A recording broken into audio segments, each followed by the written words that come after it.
Good morning, my loves. Sorry for the amount of noise that's happening outside. They're doing construction around our house. But one thing about this channel is I do a lot of inner child work because I started it wanting to gather the courage to do the things that used to freak me out, which was being on camera and sharing my life and my story. But also I just moved back to Massachusetts where I grew up at the beginning of the year, and there are so many things that I used to love about living here that I did every year as a kid that I'm doing now as an adult with new eyes. I did a video where I returned to Rockport, which is where I discovered my love for witchcraft. I used to wander the witchy shops there. One in particular has a really cool story, so check that video out if you haven't already. But today, my husband and I are going to Canobie Lake Park.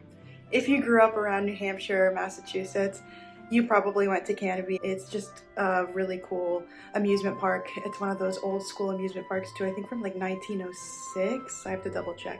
Has an old wooden roller coaster and one of my favorite rides of all time called the Psychodrome. Log flume rides and old vintage car rides. It's just such a cool spot. Just thought, what better way to honor Rich and I's little inner children than go back to a place where we found so much joy growing up here. So I always encourage you guys to look for the things you used to love to do when you were little, and if you're able to, recreate them in some way as an adult, because that little version of us is still in there and deserves to have fun. So I really needed this today.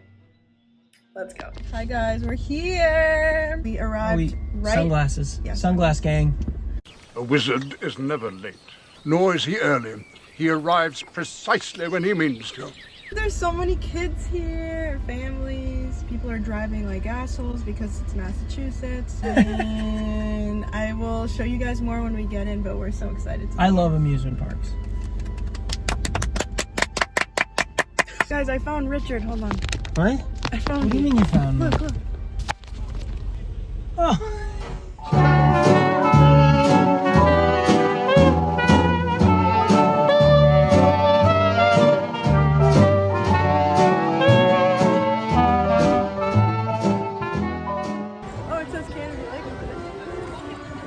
I do like those ones. I do like that ride a lot. Alright, I gotta take this. Which ride do we go on first? Okay, Dramamine. Dramamine check. We got Dramamine.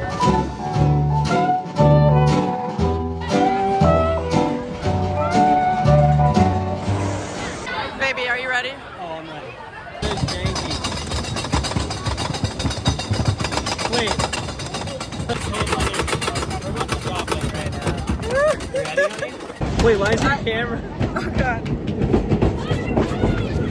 Guys, I'm sorry, I could not film that.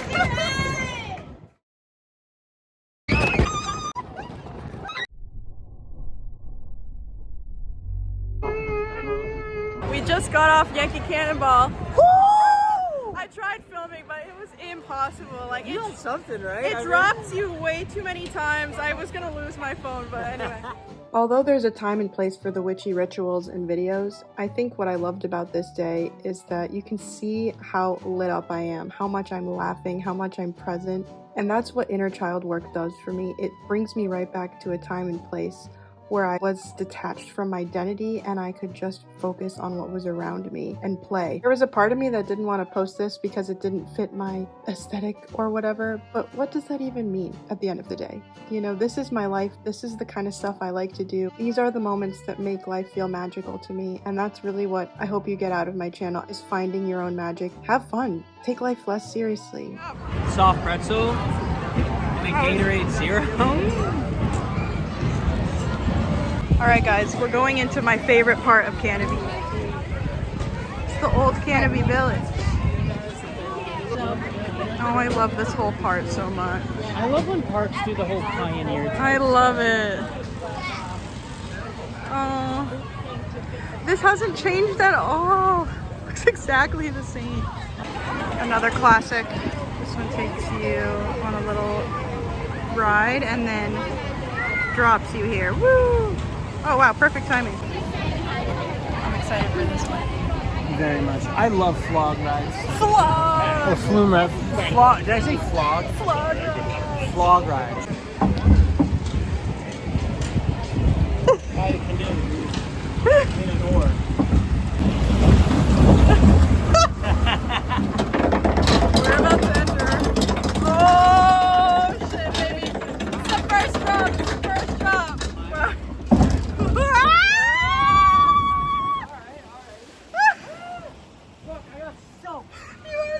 absolutely soaked. I'm already, like, my phone is soaked. I gotta put it in my left pocket now because I'm fucking, it's soaked. That already blasted. Blasted, why are you? Showing the goods, just showing the goods. This is so cute. Baby, can we lazy river on this?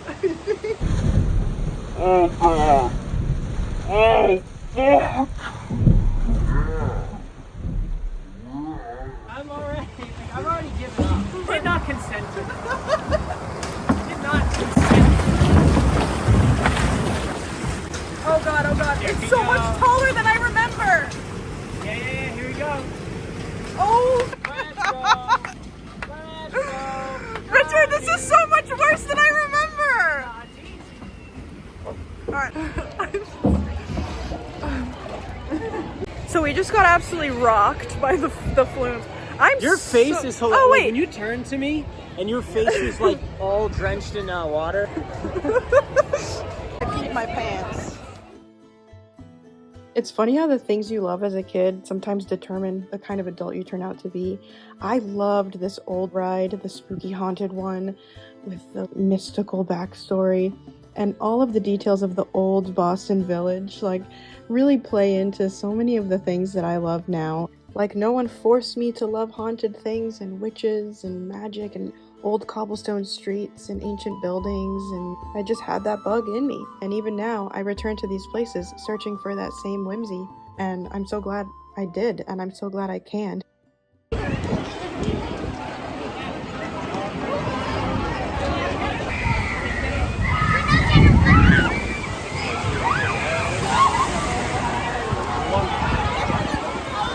Let me introduce you to the Psychodrome, my favorite ride of all time. I can't really explain the experience, but it's like being in a club, yeeted from one wall to another, and you're almost hitting the people in the other carts. It's just like, feels like an acid trip, a shrooms trip. It's so fun. I can't film in there, but can you hear the music?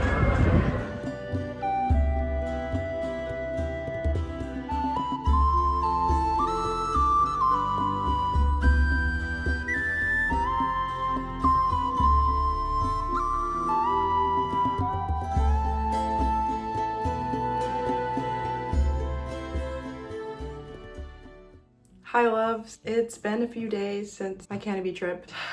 I didn't share any of this with you guys in the footage you just saw because we cut our day short, and that's what you didn't see because you saw the highlights. Around 4:30, I started feeling really sick.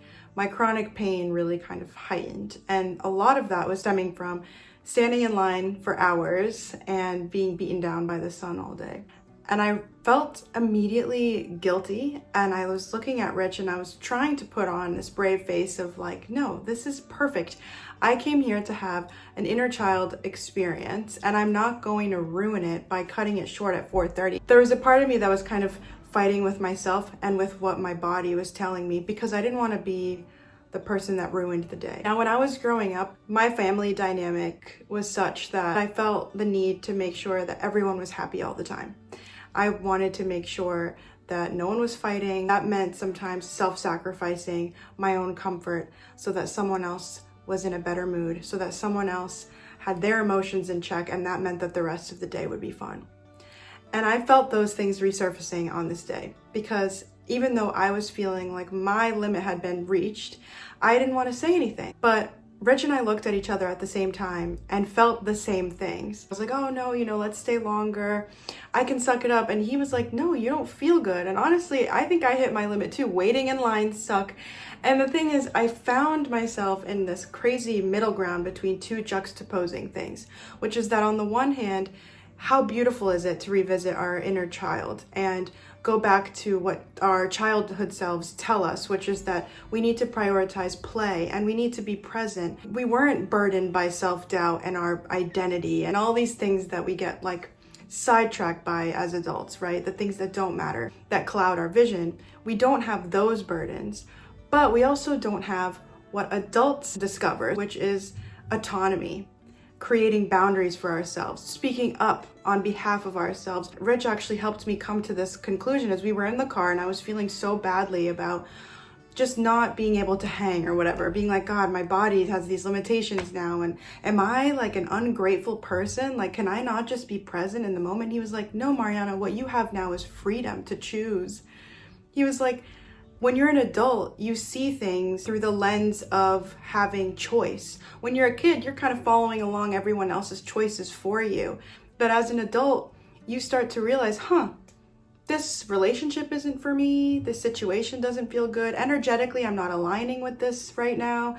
And you get to step away or choose a different path. This series I'm doing where I reawaken or the magic from my childhood or discover wonder again, the wonder of being a child or whatever, isn't so much about returning to that version of myself. It's more of like welcoming her and this version of me together, walking side by side with these two iterations of self. It was also a beautiful realization that I am my inner child's protector. When something isn't aligning, I can stand up for myself and be that protector that little me didn't have. I hope all of you, in rediscovering your inner child or the things that you didn't get or ways that you self-sacrificed, that you can kind of be a voice for that little version of yourself and the version of yourself now. I hope that you find that. And for me, that was going on a Canobie trip this past weekend. And for you, it could look like something completely different. And that's what's so magical about being human. We're all different. So yeah, Canobie Lake was as magical as I remember. I did have so much fun. I did play and laugh, as you can see, and had a goofy time.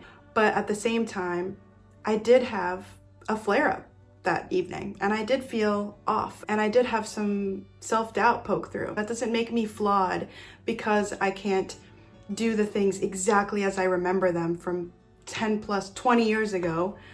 It just means I've evolved and I have new limitations, but I also have new freedoms. And I don't know if I ever really thought about that in that way before. I think I was always just looking to go back because I wanted something I had then. And now I'm realizing I have all those same things still. It's even better now. You have the power to rewrite your story. And I really think that's what this inner child work is pointing me to. So if you guys could spend one day with your younger self, where would you go? Maybe adult you doesn't like it like you remember, and that's okay. Just see what arises. But where would you go? I'm very curious. Leave me a comment below. I'm gonna start making videos that feel like they're coming from my heart. And some of them might be the kind of content you guys normally see from me in Salem, at my altar, the witchier stuff. But really, this channel is about returning to yourself, finding your own magic. And that has so many different avenues and places that I want to discover and take you guys with me to. Like, this channel will change and evolve as I do. You guys might not like this too much, but this is what felt honest and true coming out today. You know, this is really like a memoir for me, and I can't do YouTube and continue to enjoy it if I start boxing myself into what the algorithm likes. Anyway, I'm done ranting. I hope you guys don't mind me just throwing this into this video, but I have been collecting some stuff and I've been dying to show you because I've been doing so much thrifting. We finally put up our full gallery wall in the living room. It's so beautiful. I thrifted a painting from Savers. And then around the weekend of the summer solstice, I saw a butterfly that I believe felt like a symbol from the other side, from my friend who had passed. I saw a yellow swordtail on one of my flowers outside on the balcony on the porch. Something I've always wanted in my collection is one of the taxidermy framed pieces of a butterfly. And I just thought this was very synchronistic and kind of crazy. I don't think I had ever really encountered a yellow swordtail butterfly before. And then I found this at Savers, which I thought was just kind of a wild coincidence. So I'm gonna put this in the witchy room, of course, on the wall. And then it's always been on my bucket list to work with oil pastels. So I picked some of these up from Michael's and I've been having so much fun with this modality. It feels like I'm returning to when I first started abstract painting, and I have been obsessed with it. I don't know what this is gonna turn into, but this has been like a total exercise and play in the way I used to draw when I was a kid. Just that it's just complete stream of consciousness and dreamlike, and I love the way these colors pop and I'm having so much fun. So that's another thing. And I've also been collecting shells everywhere, all over the beaches of Salem, and bringing them to my altar, and that's been wonderful. And then this past weekend was Pride here in Salem, which was awesome. I filmed some clips, maybe I'll show you guys here. And I picked up one piece at one of the pop-up tents there that I am obsessed with. It's this buttoned blouse. Look at the sleeves too. So I'm gonna be wearing this open, almost like a cardigan. I wouldn't wear it with this dress, obviously. I just thought this was so freaking cool. I got this at the Pride like festival, I guess. And I have a lot of ideas for how I'm gonna wear this. And then I went to the Salem flea market one more time, except I brought Rich with me this time, and check this out. I found this, I almost cried. A 90s embroidered red velvet vest with red roses stitched in, and look at the detailing on these buttons. This was $40, but worth it. Let's see how gorgeous she is. I'm just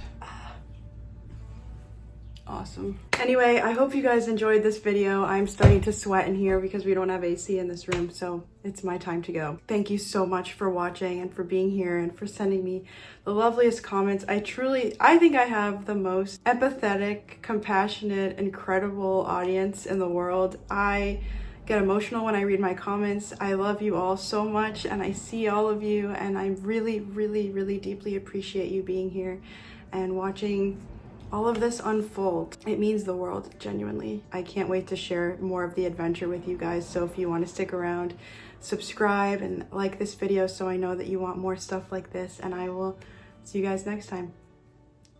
Bye.